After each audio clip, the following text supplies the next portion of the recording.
নমস্কার বন্ধুরা, দোকান থেকে বিস্কুট না কিনে খুব সহজেই বাড়িতেই বানিয়ে নিন মাত্র 15 মিনিটে তেলে ভাজার ঝামেলা ছাড়াই।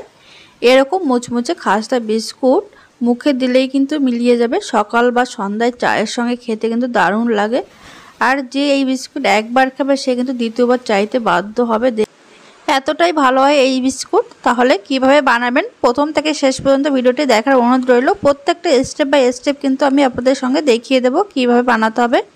এখানে দেখুন আমি চায়ের কাপ মেপে নিয়েছি হাফ কাপ ভাজা বাদাম। বাদামটাকে আগে শুকনো খোলায় ভেজে খোসাটা ছাড়িয়ে নিয়েছি। তারপরে দিয়ে দিলাম ওই একই কাপ মেপে হাফ কাপ চিনি আর বাদাম কিন্তু একসঙ্গে এবার গুঁড়ো করে নেব মিক্সিতে। দেখুন এই বাদাম আর চিনি গুঁড়ো করে নিয়েছি, তবে এটা কিন্তু একটু আঠালো মতন হবে গুঁড়োটা। প্রথম থেকে যখন গুঁড়ো করবেন দেখবেন একটু গুঁড়ো গুঁড়ো হয়েছে, তারপরে খানিকক্ষণ কিন্তু এইটা মিক্সিতে পেস্ট করলে তখন এরকম আঠালো টাইপের হয়ে যাবে। এখানে দেখুন বাদাম আর যে চিনির মিশ্রণটা সেটা কিন্তু এরকম ঠিক আঠালো হয়ে গেছে। ঠিক এরকমভাবেই কিন্তু এটা পেস্ট তৈরি করে নিতে হবে। তবে এর মধ্যে কোনো কিন্তু জল বা দুধ কিচ্ছু দেওয়া যাবে না। এবার একটা বড় বাটিতে আমি ঢেলে নিলাম।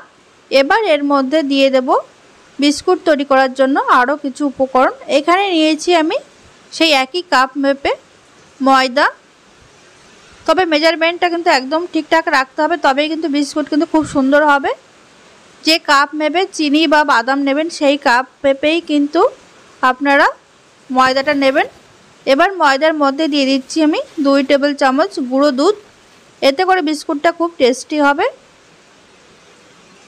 আর দিয়ে দিলাম 1 চিমটি মতো নুন। এবার এর মধ্যে দিয়ে দেব ছোট চামচের 1 চামচ মতো বেকিং পাউডার। এই বিস্কুট তৈরি করতে কিন্তু বেকিং পাউডারটাই দিতে হবে, বেকিং সোডা নয়। এবার এটা খুব ভালো করে চেলে নিতে হবে।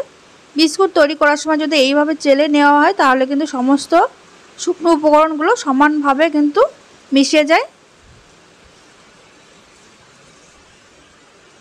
এবার এর মধ্যে দিয়ে দেব আমি 2 টেবিল চামচ সাদা তেল। এবার হাত দিয়ে কিন্তু এটা খুব ভালো করে মেখে নেব।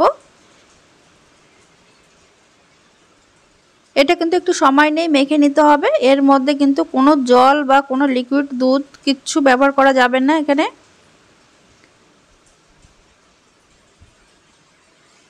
দেখুন এখানে আমি 2 টেবিল চামচ তেল দিয়েছি, আমার এখানে আরও 1 চামচ তেল লাগবে, তবে এটা পারফেক্ট একটা ডো তৈরি হবে। আর দেখুন ডো ময়াম দেওয়ার পর দেখুন মুট করলে কিন্তু এরকম দলা পাকিয়ে যাচ্ছে। এর মধ্যে কিন্তু আমি আরও 1 চামচ সাদা তেল মিশিয়ে দিয়েছি, কোনো কারণে সেটা দেখানো স্কিপ হয়ে গেছে। 1 চামচ তেল দেওয়ার পর এটা কিন্তু খুব সুন্দর একটা এইভাবে ঠেসে ঠেসে একটা ডো তৈরি করে নেব।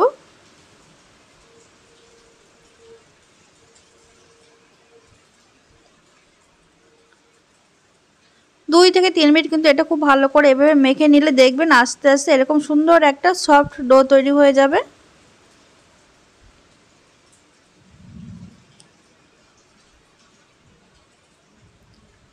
এখানে ডোটা তৈরি করা হয়ে গেছে, এবার এটা আমি সাইডে রেখে দেব।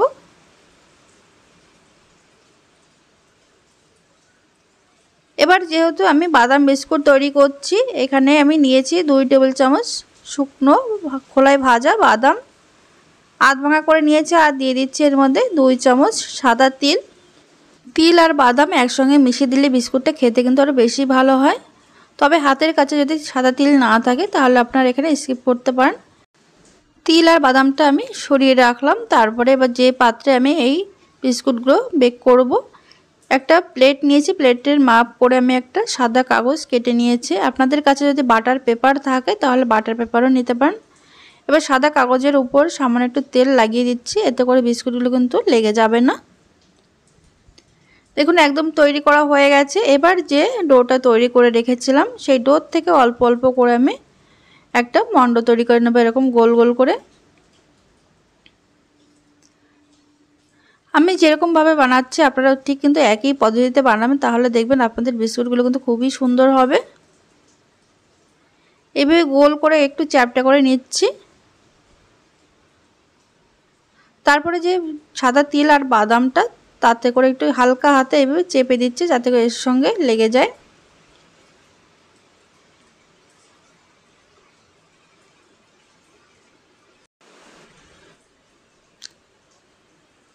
এইভাবে যদি বাড়িতেই বানিয়ে নেওয়া হয় বিস্কুট, তাহলে দেখবেন বাজার থেকে আর কিনে খাওয়ার কথাই আপনি ভুলে যাবেন। এইভাবে আপনারা ছোট বাচ্চাদেরও টিফিনও এটা তৈরি করে দিতে পারেন, বাচ্চারা কিন্তু ভীষণ মজা করে খাবে। দেখুন একটা ছুরির সাহায্যে আমি এইভাবে একটু চৌকো শেপ দিয়ে নিচ্ছি আর উপরে বাদামগুলো একটু সেট করে দিচ্ছি যাতে করে আলগা না হয়ে যায়। এবার দেখুন এই প্লেটে আমি রেখে দিচ্ছি। আমি আরেকটা তৈরি করে দেখাচ্ছি। তবে এই ডোটা যখন এই ছোট ছোট বলগুলো যখন তৈরি করুন তখন কিন্তু হাত দিয়ে খুব ভালো করে চেপে চেপে গোল করে নেবেন।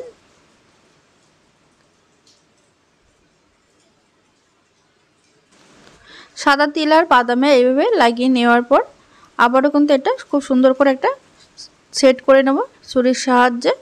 ছুরি হোক বা চামচের সাহায্যে আপনারা এটা সেট করে নিতে পারেন। তবে এখানে আপনারা আপনাদের পছন্দ মতন চৌকো হোক বা গোল যে কোনো শেপের এটা তৈরি করে নিতে পারেন।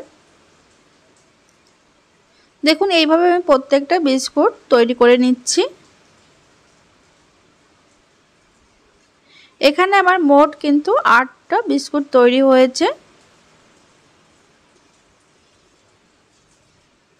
আমি এক প্লেটে দিয়ে দিচ্ছি সব।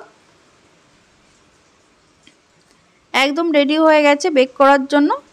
এবার অন্য দিকে আমি আগে গ্যাসে একটা কড়াই বসিয়ে তার মধ্যে একটা স্ট্যান্ড দিয়ে ঢাকা দিয়ে এটা 5 মিনিট মিডিয়াম আঁচে গরম করে নিয়েছি।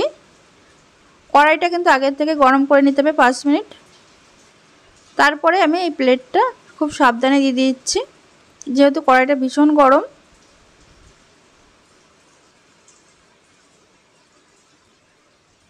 ভালো করে দেওয়ার পর এবার এই যে ঢাকনা দিয়ে আটকে দিতে হবে। আর যে ঢাকনার যে ছিদ্রটা সেটা আমি একটা লবঙ্গ দিয়ে ভালো করে আটকে দিচ্ছি যাতে ভেতরের হাওয়াটা বাইরে বেরিয়ে না আসে। এইভাবে গ্যাসের আঁচ একদম লোতে রেখে 15 মিনিট রেখে দিলে একদম তৈরি হয়ে যাবে কিন্তু এই বিস্কুটগুলো। এখন কিন্তু বিস্কুট গরম অবস্থা একদম নরম রয়েছে, এখন কিন্তু তুলতে যাবেন না। তুলতে গেলে কিন্তু প্রত্যেকটা বিস্কুট ভেঙে গুঁড়ো হয়ে যাবে।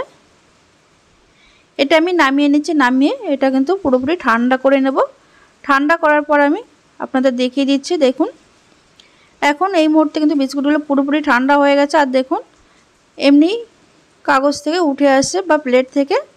এইভাবে আমি প্রত্যেকটা প্লেটে সাজিয়ে নিচ্ছি। আর দেখুন কতটা সুন্দর হয়েছে, দেখে কিন্তু একদম সবারই খেতে ইচ্ছা করবে, এতটাই টেস্টি হয়েছিল বিস্কুটগুলো খেতে। তাহলে বন্ধুরা আজকের এই বিস্কুটের রেসিপি যদি আপনাদের কাছে ভালো লেগে থাকে লাইক কমেন্ট শেয়ার করতে ভুলবেন না। আর চ্যানেলে যারা নতুন বন্ধু চ্যানেলটিকে এখনও সাবস্ক্রাইব করেননি অবশ্যই চ্যানেলকে সাবস্ক্রাইব করে পাশে থাকবেন। আর আপনারা অবশ্যই বাড়িতে বানিয়ে আমাকে জানাতে ভুলবেন না কেমন হয়েছিল। ধন্যবাদ।